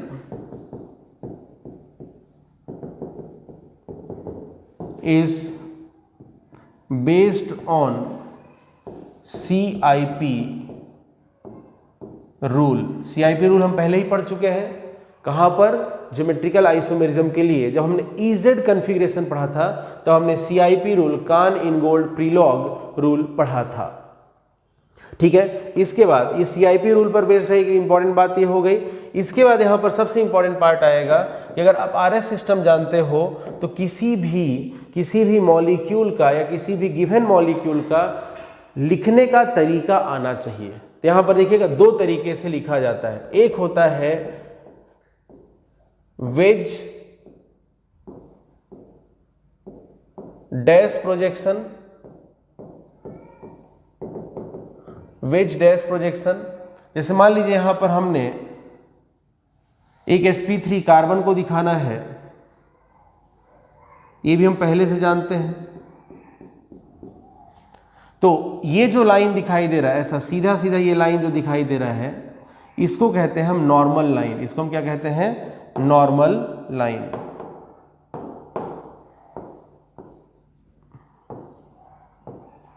this is normal line. Normal line की खास बात क्या होती है, जैसा दिख रहा वैसा ही है, मतलब ये बोर्ड के प्लेन में है ना। दिस इज प्रेजेंट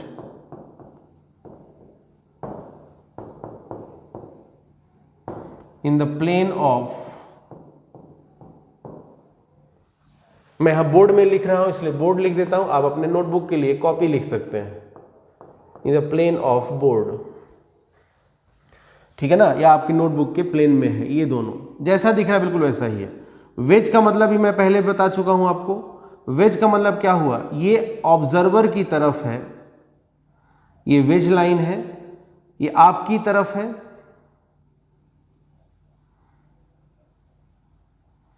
और डैश लाइन आपसे दूर की तरफ है। तो दिस इज वेज लाइन, ये भी आप जानते हैं, पहले से ही जानते हैं, और ये इसके लिए बोला जाएगा टुवर्ड्स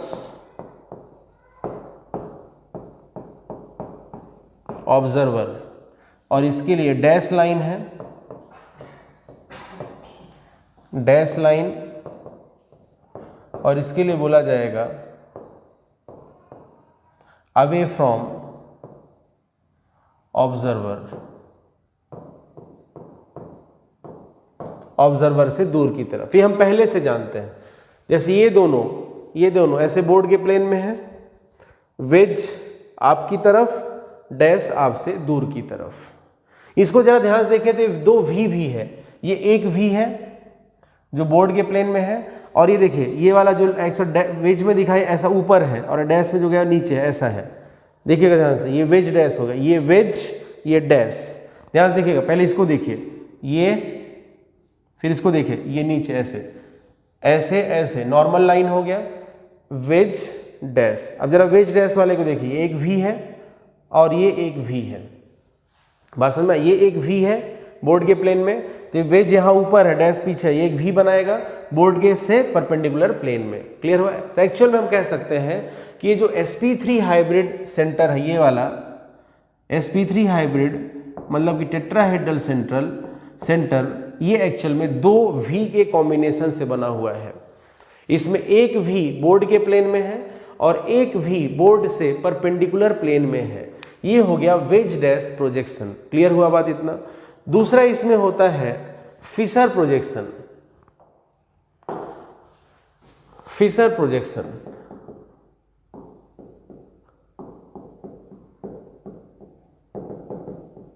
फिशर प्रोजेक्शन में हम क्या करते हैं, ऐसे दो लाइंस ड्रॉ करते हैं, इस लाइन को कहा जाता है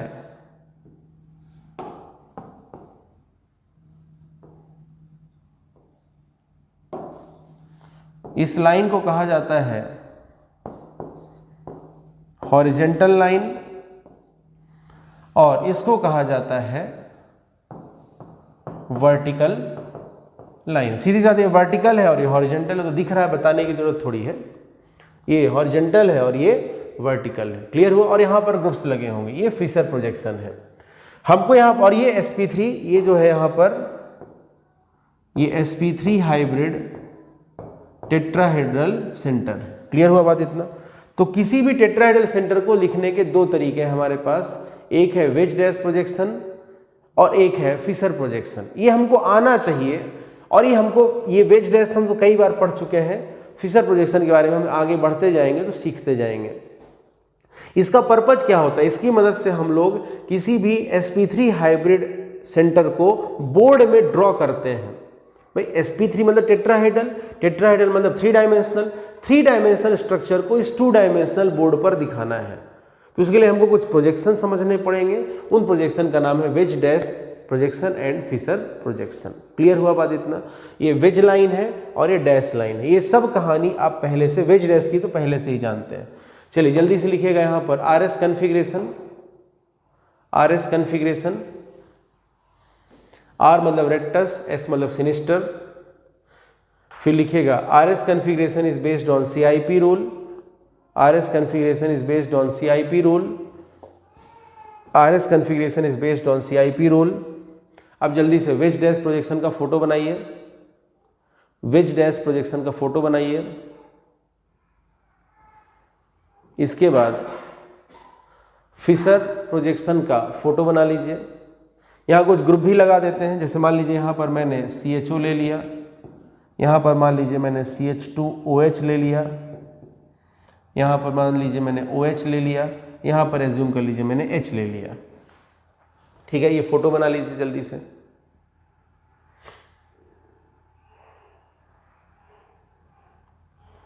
ठीक है, चलिए आगे बढ़ते हैं। अब हम लोग यहाँ पर RS कॉन्फ़िगरेशन देखेंगे।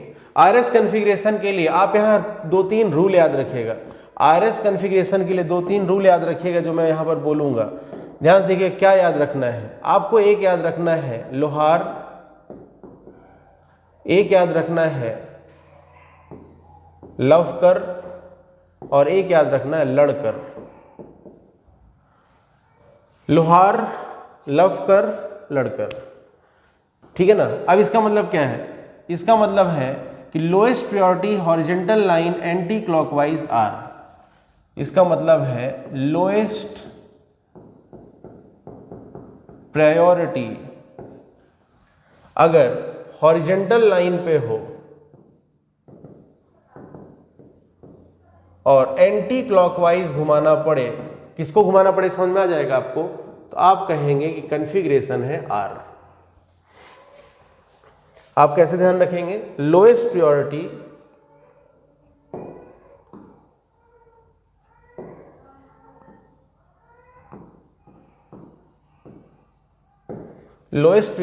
हॉरिजॉन्टल लाइन पे हो, lowest priority horizontal line anti clockwise R. इसको क्या, इसका मीनिंग क्या है? लवकर, इसका मीनिंग क्या है? Lowest priority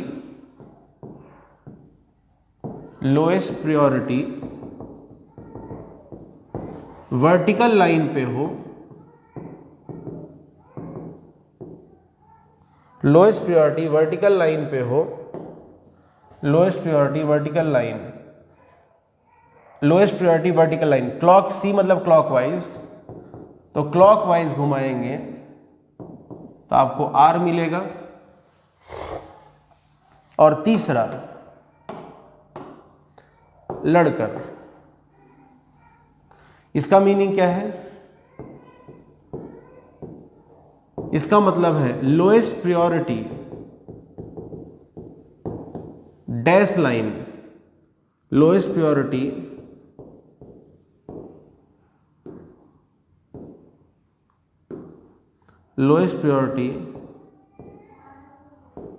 dash line.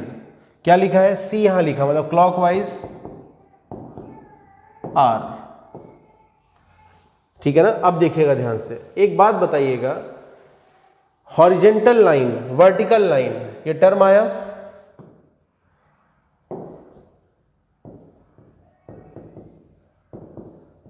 Horizontal line और वर्टिकल लाइन, ये टर्म कहां पर यूज होता है? हॉरिजॉन्टल लाइन और वर्टिकल लाइन, ये टर्म कहां पर यूज होता है? तो आंसर है हॉरिजॉन्टल लाइन और वर्टिकल लाइन वाला टर्म फिशर प्रोजेक्शन में यूज होता है। कहां पर यूज होता है? फिशर प्रोजेक्शन में यूज होता है। जबकि लोएस्ट प्रायोरिटी डैश लाइन वाला टर्म कहां पर यूज होता है? वेज डैश प्रोजेक्शन में यूज होता है। वेज डैश प्रोजेक्शन में यूज होता है। ये हो गया यहां पर। तो हमारे पास यहां पर 2 रूल्स हैं। ठीक है, 2 रूल्स हैं यहां पर हमारे पास। ठीक है, रूल क्या है? एक सेकंड, पहले इसको थोड़ा फोटो बना दूं।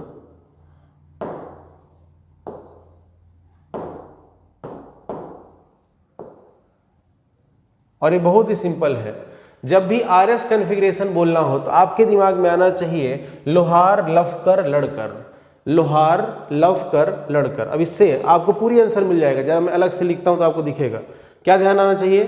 लोहार, LOHAR, लोहार, लवकर, LOVCR। अब बोलना सर लव का स्पेलिंग LOV होता है, वो वाला लव नहीं है। ठीक है ना।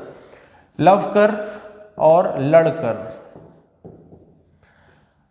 इसका मतलब क्या हुआ? Lowest priority horizontal line anti clockwise R, lowest priority horizontal line anti clockwise are.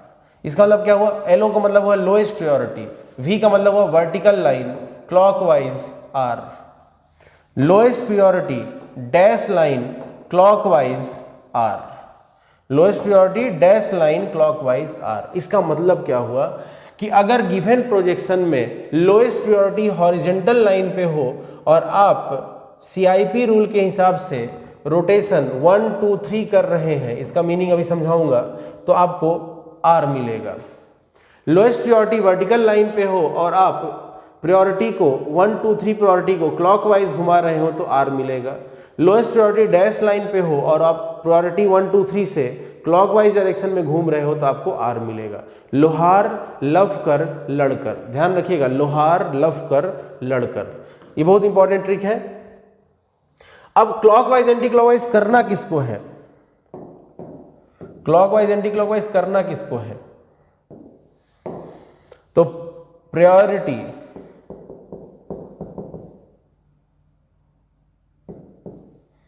Priority को घुमाना है। कैसे घुमाना है?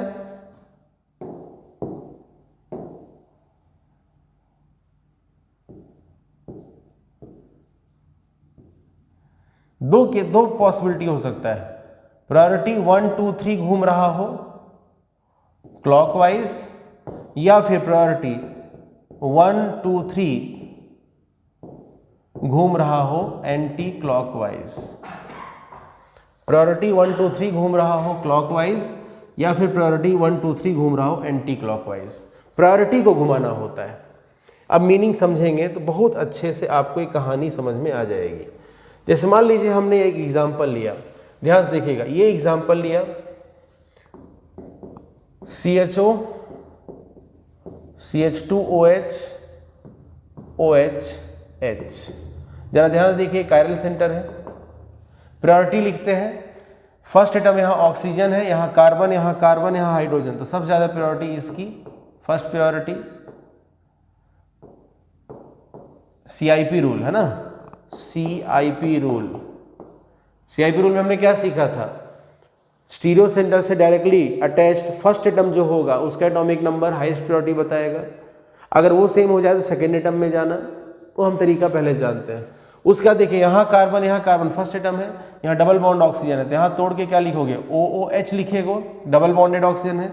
यहाँ इस कार्बन से 2 हाइड्रोजन और 1 ऑक्सीजन है, तो यहाँ लिखोगे आप OHH। तो बताइए 1 है ये, 2 और इसमें से सेकेंड और हाइड्रोजन सबसे कम एटॉमिक नंबर वाला है, फोर्थ प्रायोरिटी। अब इन दो में से किसको 2 और किसको 3 दें? तो सीधी सी बात है, CHO में OOH दिखेगा, CH2OH में OHH दिखेगा CIP रूल के अकॉर्डिंग। तो OO सेम हो गया, इस O का एटॉमिक नंबर ज़्यादा, तो इसको हम नंबर दे देंगे प्रायोरिटी 2 और इसको नंबर दे देंगे प्रायोरिटी 3। अब आप प्रायोरिटी को घुमाइए, 1 2 3 में घुमाइए, प्रायोरिटी को 1 2 3 में घुमाइए, घुमा दिया आपने। ये कैसा प्रायोरिटी को घुमाया आपने? Anti clockwise. कैसे घुमाया आपने प्रायोरिटी को? Anti clockwise. लोएस्ट प्रायोरिटी कहाँ बैठा है? हॉरिजॉन्टल लाइन पे। लोएस्ट प्रायोरिटी कहाँ बैठा है? हॉरिजॉन्टल लाइन पे। हमने क्या पढ़ा है? LOHAR, lowest priority horizontal line anti clockwise R. तो ये क्या हो जाएगा? आर हो जाएगा। मान लीजिए यहां पर ये आंसर सॉल्व करने में हमने किसकी मदद लिया? लोहार की मदद लिया। Lowest priority horizontal line anti clockwise R. मान लीजिए लोएस्ट प्रायोरिटी हॉरिजॉन्टल लाइन, जरा ध्यान समझिएगा, एक और इंपॉर्टेंट बात समझिएगा। मान लीजिए यहां पर हमने लोहार पढ़ा, लोएस्ट प्रायोरिटी हॉरिजॉन्टल लाइन पे है और आपको क्लॉकवाइज घुमाना पड़ जाए तो क्या करेंगे? सीधी सी बात है sir, lowest priority horizontal line anti clockwise अगर आर होता है तो lowest priority horizontal line clockwise क्या हो जाएगा? एस हो जाएगा, अपोजिट हो जाएगा। ऐसे यहां देखिए, lowest priority vertical line clockwise R, lowest priority vertical line clockwise R. Lowest priority के वर्टिकल लाइन होने पर, लोएस्ट प्रायोरिटी के वर्टिकल लाइन में होने पर क्लॉकवाइज रोटेशन करने पर आर मिलता है। तो लोएस्ट प्रायोरिटी के वर्टिकल लाइन में होने पर एंटी क्लॉकवाइज रोटेशन करने पर क्या मिलेगा? सर एस मिलेगा। कॉमन सेंस की बात है। लोएस्ट प्रायोरिटी के डैश लाइन होने पर क्लॉकवाइज करने पर आर मिलता है। लोएस्ट प्रायोरिटी के डैश लाइन होने पर क्लॉकवाइज करने पर आर मिलता है। तो लोएस्ट प्रायोरिटी के डैश लाइन होने पर एंटी क्लॉकवाइज करने पर क्या मिल जाएगा? एस मिल जाएगा। तो अगर यहाँ एंटी क्लॉकवाइज हमें क्लॉकवाइज आ जाए तो आर की जगह हम एस हो जाएगा। यहाँ क्लॉकवाइज की जगह हम एंटी क्लॉकवाइज हो जाए तो आर की जगह हम एस हो जाएगा। यहाँ क्लॉकवाइज की जगह हम एंटी क्लॉकवाइज हो जाए तो आर की जगह हम एस हो जाएगा। मतलब इसमें से कुछ भी एक चीज चेंज कर दोगे तो आर की जगह में एस आ जाएगा। क्लियर हुआ बात इतना? चलिए अब आगे बढ़ते हैं। तो जरा ध्यान से देखिए, मान लीजिए हमको यहां पर इसका इनेंशियोमर बना करके दे दिया जाए, हमको इसका इनेंशियोमर बना करके दे दिया जाए, तो क्या हो जाएगा इसका इनेंशियोमर? CHO CH2OH, ये OH और ये H, ये कायरल सेंटर है। जरा ध्यान से देखिए, यहां पर इसकी प्रायोरिटी 1, इसकी प्रायोरिटी 4, इसकी प्रायोरिटी 2 और इसकी प्रायोरिटी 3। घुमाना किधर है? 1 से 2, 2 से 3 की तरफ, 1 2 3 घुमाना है। घुमा दिया। ये कैसे घुमा रहे हो आप? क्लॉकवाइज घुमा रहे हो। बहुत बढ़िया बात है, क्लॉकवाइज घुमाया आपने। लोएस्ट प्रायोरिटी कहाँ बैठा है? हॉरिजॉन्टल लाइन पे। लोएस्ट प्रायोरिटी हॉरिजॉन्टल लाइन पे, lowest priority horizontal line anti clockwise R. जरा ध्यान से देखिए, लोएस्ट प्रायोरिटी हॉरिजॉन्टल लाइन पे 4 इज द लोएस्ट प्रायोरिटी। भाई 1 2 3 4 है तो 4 सबसे छोटा है प्रायोरिटी वाइज। सबसे बड़ी प्रायोरिटी 1 नंबर, उसके बाद की प्रायोरिटी 2 नंबर, उसके बाद की प्रायोरिटी 3 नंबर और सबसे कम प्रायोरिटी 4 नंबर।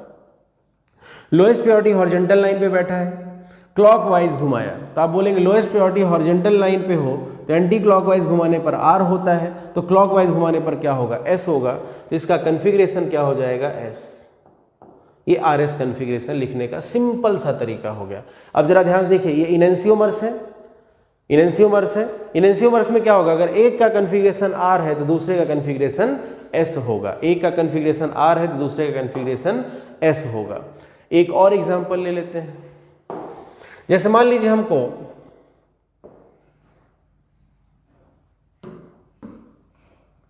बहुत ध्यान समझिएगा, हमको ऐसा दे दिया गया,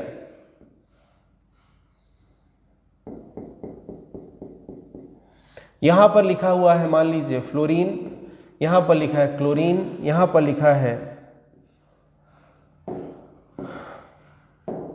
हाइड्रोजन और यहां पर लिखा है मान लीजिए ब्रोमीन। ऐसा लिख करके हमको एक स्ट्रक्चर दे दिया।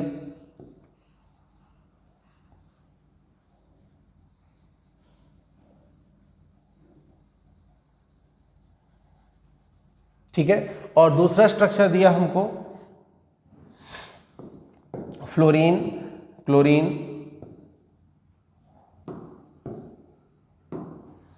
क्लोरीन, हाइड्रोजन, ब्रोमीन, और पूछ लिया कि इन दोनों में क्या रिलेशन है। पूछ लिया इन दोनों में क्या रिलेशन है। अब अगर आप RS कन्फिग्रेशन में अच्छे से परफेक्ट हो तो आप बड़े आराम से बता दोगे। RS कन्फिग्रेशन में परफेक्ट नहीं होता, आप कंफ्यूज हो जाओगे। चलिए देखते हैं, यहां पर पहले प्रायोरिटी देते हैं। ये कायरल सेंटर है, इससे सबसे पहले जुड़ा हुआ item fluorine, chlorine, bromine, iodine. सबसे ज्यादा एटॉमिक नंबर ब्रोमीन का, हाईएस्ट प्रायोरिटी। सबसे कम एटॉमिक नंबर हाइड्रोजन का, लोएस्ट प्रायोरिटी। फ्लोरीन, क्लोरीन में से क्लोरीन का एटॉमिक नंबर ज्यादा है तो ये second priority, fluorine third priority और हाइड्रोजन लास्ट प्रायोरिटी। ऐसे इधर देखते हैं, bromine first priority, chlorine second priority, fluorine third priority और हाइड्रोजन के एटॉमिक नंबर सबसे कम लास्ट प्रायोरिटी। ये प्रायोरिटी ऑर्डर दे दिया CIP रूल के अकॉर्डिंग। ठीक है ना। अब यहां पर देखिए लोएस्ट प्रायोरिटी कहां पर है? डैश लाइन पे है। घुमाओ 1 2 3, 1 2 3 घुमाओ। ये कैसे घुमा रहे हो आप? क्लॉकवाइज, सॉरी एंटी क्लॉकवाइज घुमा रहे हो। ये आपने कैसे घुमाया? Anti clockwise.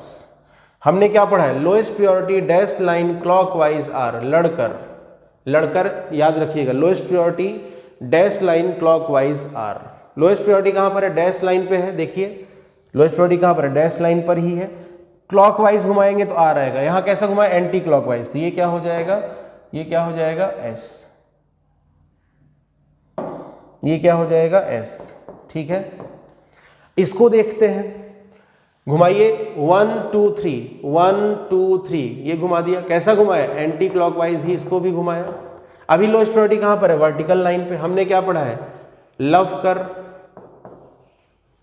V में वर्टिकल आता है ना। Lowest priority vertical line clockwise R, lowest priority vertical line clockwise R. Lowest priority के वर्टिकल लाइन होने पर क्लॉकवाइज घुमाने पर आर मिलता है, लेकिन यहाँ तो 1 2 3 को एंटी क्लॉकवाइज घुमाया तो ये क्या हो जाएगा एस।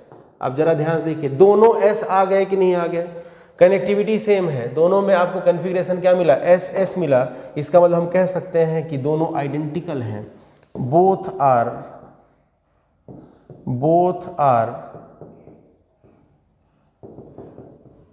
आइडेंटिकल। समझ रहे हैं आप कितना इंपॉर्टेंट कंसेप्ट है।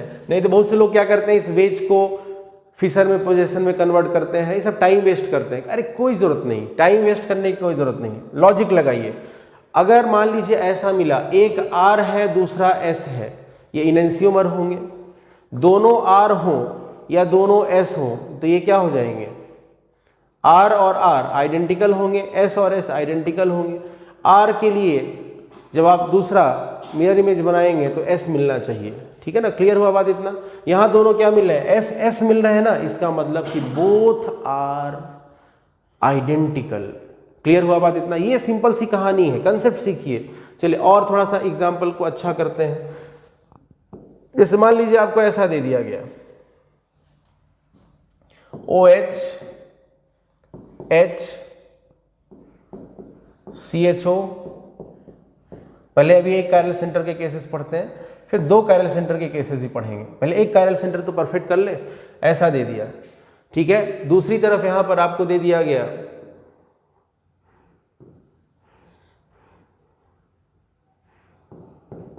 CHO CH2OH HOH, और फिर पूछ लिया इनमें रिलेशन बताइए। तो सब तो इधर उधर कर दिया, देखो CHO यहाँ पर था, यहाँ पे CHO इधर रख दिया, यहाँ OH यहाँ है इधर रख दिया, H इधर था यहाँ, सब उल्टा सुल्टा हो गया। फिर पूछा इन दोनों में रिलेशन बताइए, ये दोनों आइडेंटिकल हैं या फिर इनेंशियोमर्स हैं, ठीक है ना, ऐसा आपसे क्वेश्चन पूछ लिया, ठीक है। तो क्या करें, निकाल लेते हैं कन्फिग्रेशन इसका। ये कायरल सेंटर है, कनेक्टिविटी पहले चेक करिए, कनेक्टिविटी सेम है कि नहीं। इस कार्बन से एक CHO एक OH एक CH2OH और एक H है, इस कार्बन से एक CHO एक CH2OH एक OH और एक H है, कनेक्टिविटी सेम है।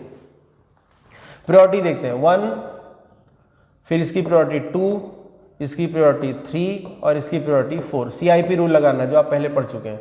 1 से 2 से 3 की तरफ घुमा लीजिए, 1 2 3। कैसा घुमाया आपने ये, this is anti clockwise, anti clockwise.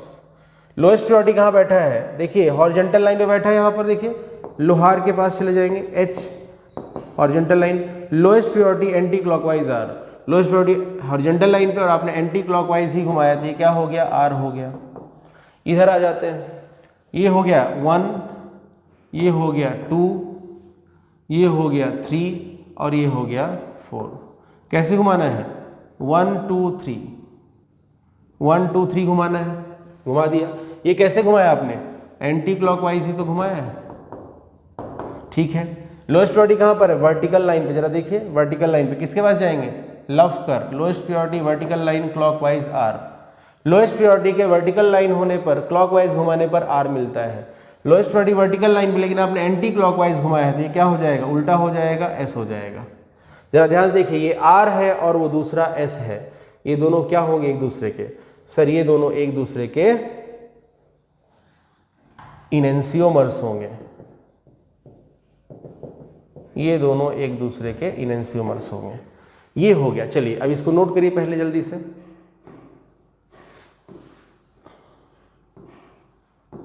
सबसे पहले ये नोट करिए, ये समझ में आना जरूरी है, लोहार लवकर लड़कर बहुत जल्दी दिख जाता है। एच से हॉरिजेंटल, वी से वर्टिकल, डी से डैश। हॉरिजेंटल लाइन लोहार, वर्टिकल लाइन लवकर, डैश लाइन लड़कर। जल्दी से इसको नोट करिए वीडियो पॉज करके, वीडियो पॉज करके इसको नोट करिए। उसके बाद वीडियो पॉज करके ये नोट कर लीजिए,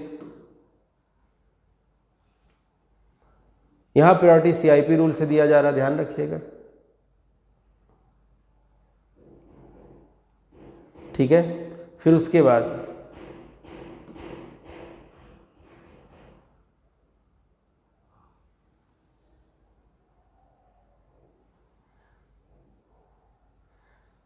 इसको नोट करिए,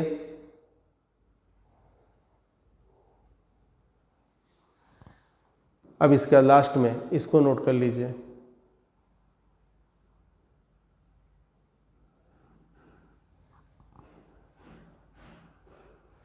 इसको नोट कर लीजिए।